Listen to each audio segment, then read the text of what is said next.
You don't need code to build your idea or system or AI. And in this video, we are gonna talk about what to do instead of using code and how to build custom software cheap. And basically, if we'll talk about why it's important to understand is, there is all sorts of tools to build software, and we need to understand which tool is right for our needs and current situation. So, for example, I'm a technical person, and if you are a technical person watching this, why it's important for you is you might go and jump on and write code where you don't really need to build code. So you're gonna waste a lot of time because writing code, testing, deployment, all these things takes a lot of time. On the other end, if you are a non-technical person and you hire someone to do this work for you, you can waste a lot of time and money. You can use, again, the wrong tool for the wrong purpose. And you can use no code, or you can use low code without even hiring a full-time development or an agency or whatever before you jump into all these things. So in short, if you are not understanding what I'm gonna share in this video, you are facing you can waste a lot of money and time building something that you maybe is not gonna make money for you, and also gonna take a lot of time.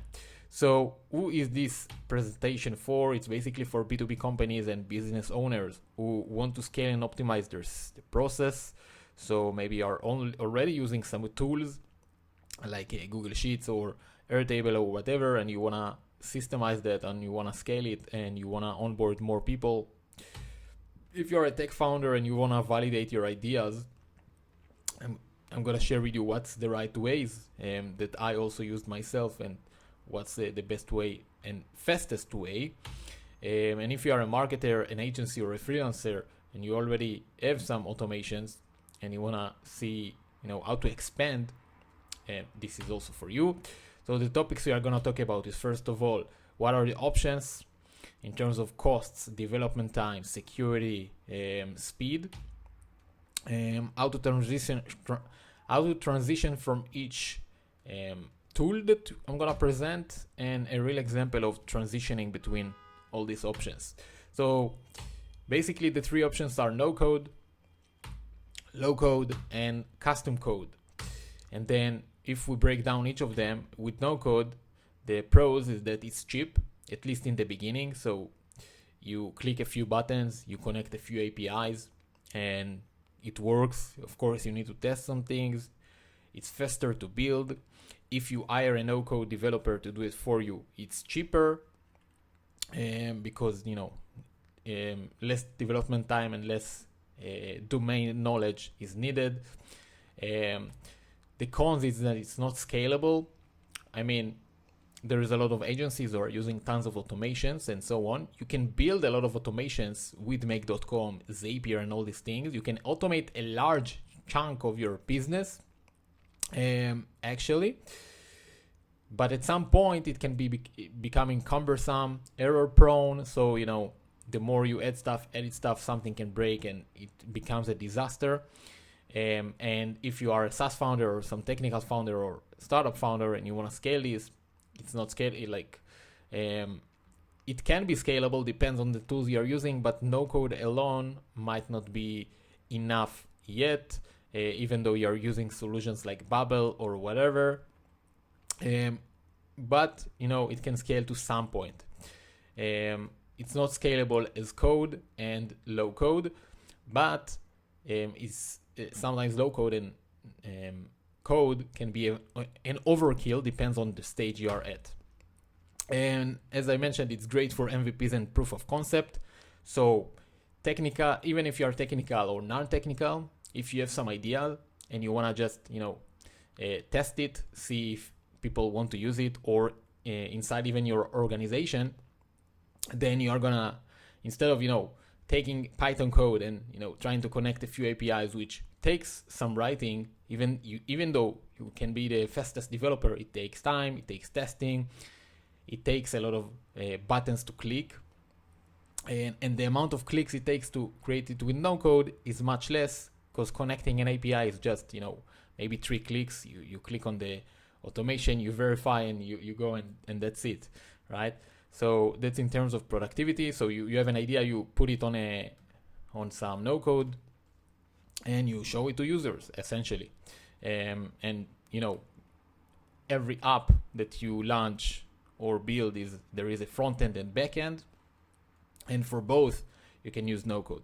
We'll talk about it later, but basically it's tools like make.com, Zapier, Notion, Airtable, Typeform. So for example, if we talk about front end, we can have a type form that the user is giving you some information. You can tell them something like, we will give you the results in 24 hours. Really depends on what we do, but you take the inquiry basically. Maybe then from the type form you take it to Airtable, you store it there. Maybe then the backend, the logic, the brain is on make.com, is doing all the magic, on all the logic, and is calculating all the things and doing all the algorithm or whatever.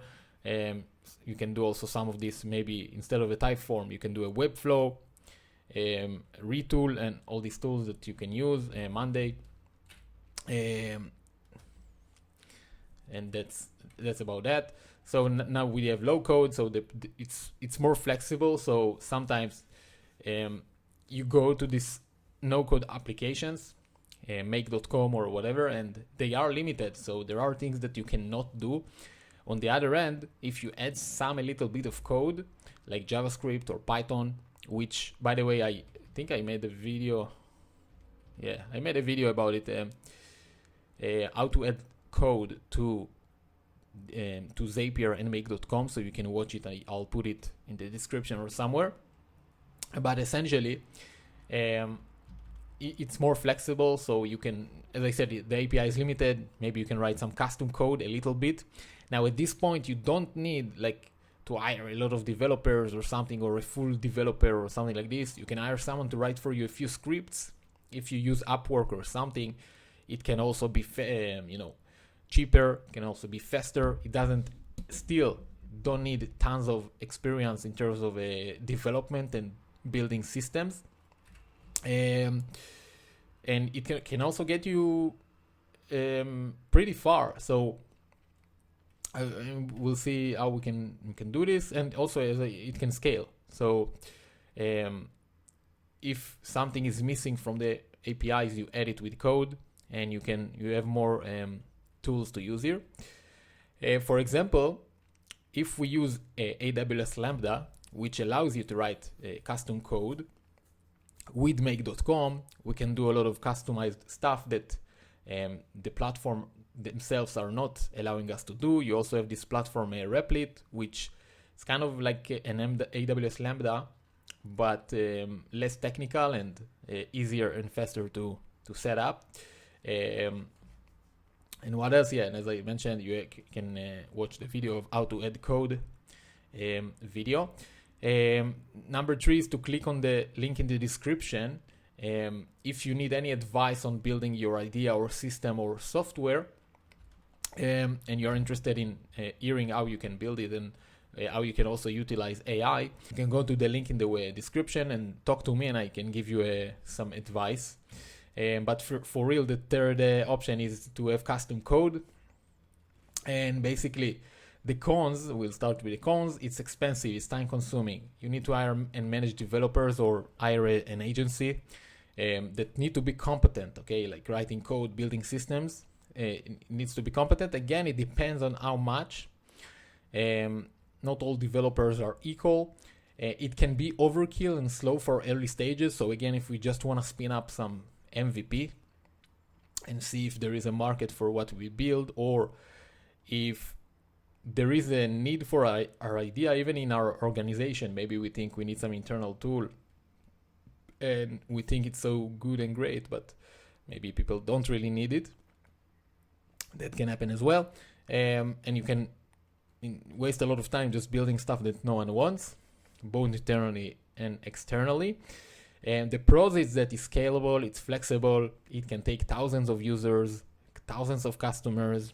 In terms of computing and doing all sorts of, crazy, algorithms and, analyzing stuff, content, AI, it's the most flexible, and you can, scale, and it can serve tons of people. Of course, it takes a lot of competency, it takes a lot of um, you know, experience and being able to scale and do all these things.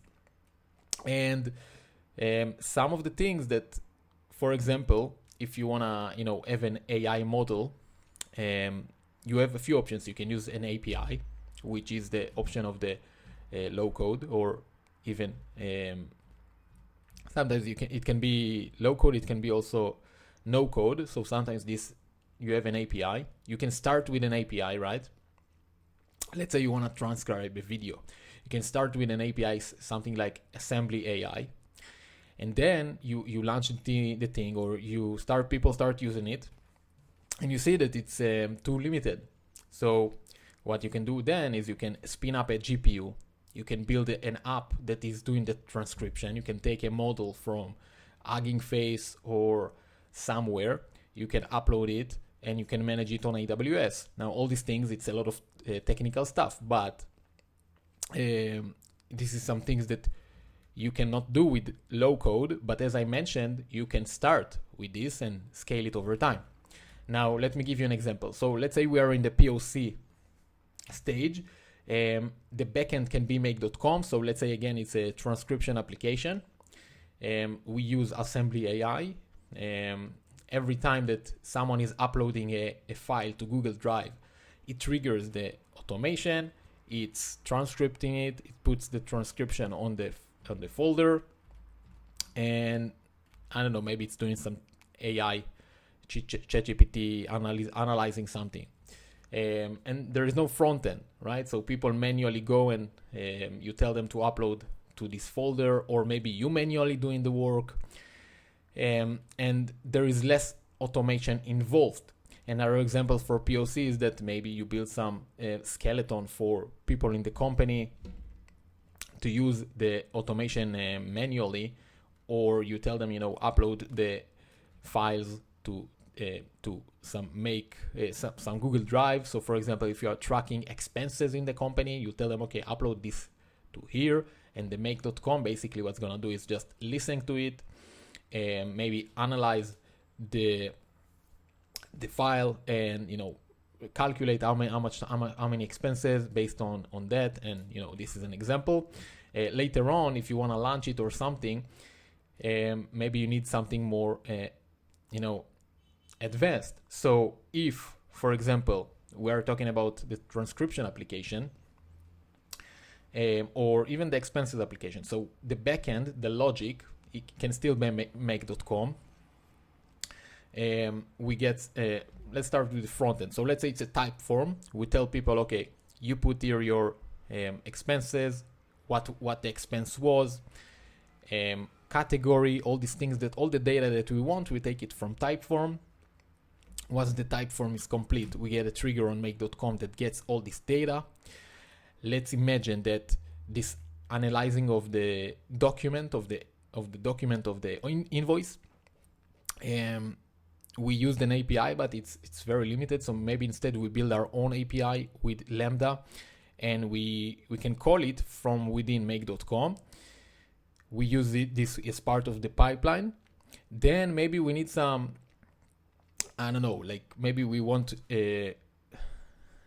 I'll just give an example of something complicated just to illustrate.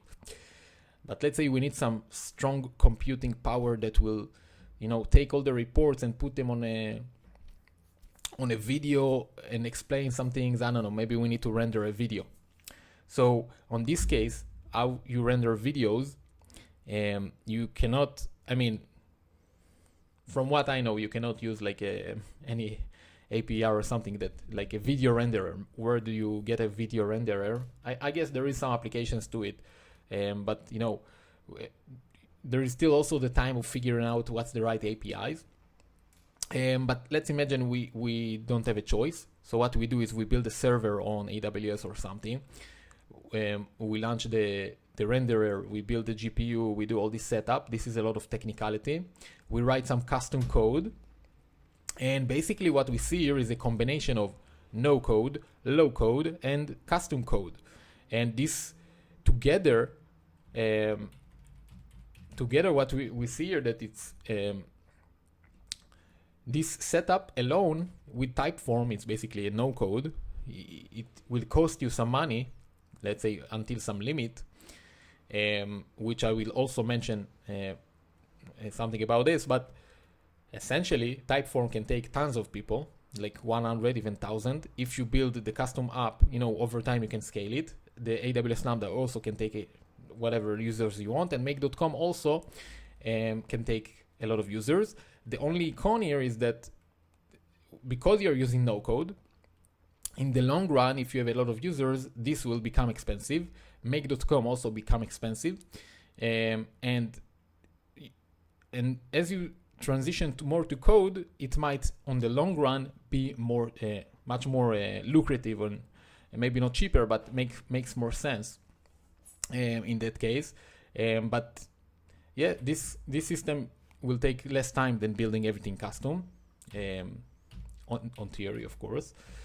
And on scale, you have a custom server, custom dashboard, you build your own front end, you have a front end, you have back end, you have everything on code, maybe some of it, even, by the way, even if you are using scale, all the companies, like, it really depends on your technicality, but in big startups, you don't have one app that is running everything. You always break it down to components. So you break it down to lambdas, and you break it down to pipelines, and you break it down to servers and renderers and GPUs, and you have a lot of components.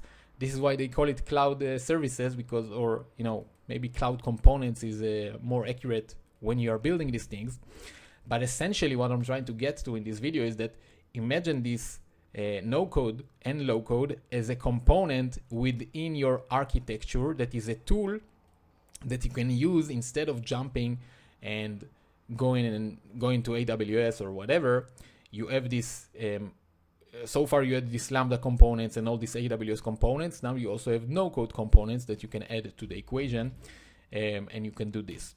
So conclusion, first, before I give you the conclusion, the first thing is click on the link in the description. If you, if any ideas came to you in this video, or you want extra help in your business and you need something or system to build, you can click the link below.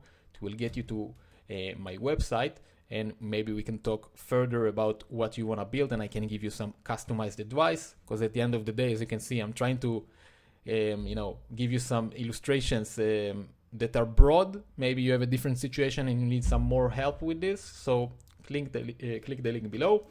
Don't forget to subscribe. I'm going to upload more videos and content about this, and also comment below your questions, or maybe you have some other ideas in terms of what the next content should be. And the conclusion is this: the more we build, like, we need to identify what's the right tool right now for our need, okay, how much time we have, how much budget we have, and allocate based on that. And in the beginning, maybe it's okay that it costs more money.